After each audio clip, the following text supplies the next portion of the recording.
কৃষকের দুপুরের খাবার খাওয়ার সময় হলো। কি কি খাবার আছে? বেগুন ভর্তা। বেগুন ভর্তা, মাছ তরকারি। বাহ, দুই রকমের মাছ তরকারি, বেগুন ভর্তা।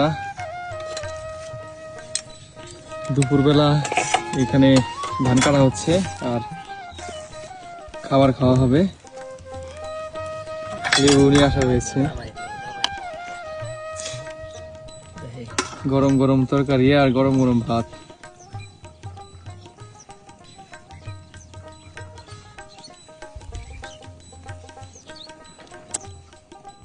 কত কষ্ট করে কৃষকের কাজ করতে হয় দেখতে পাচ্ছেন। বাড়ি অনেক দূরে, এর জন্য এখানেই খাবার খাওয়া হচ্ছে, দুপুরের খাবার। সকালেও তো এই চকে খাইছেন না? সকালেও চকে খাওয়া হয়েছে। বেগুন ভর্তা,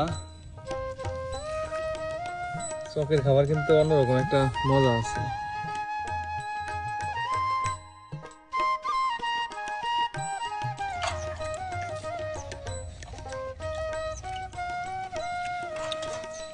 এভাবে খাবার খাওয়ার মজাটা অন্যরকম, কারণ চকের খাবার অন্যরকম মজা লাগে।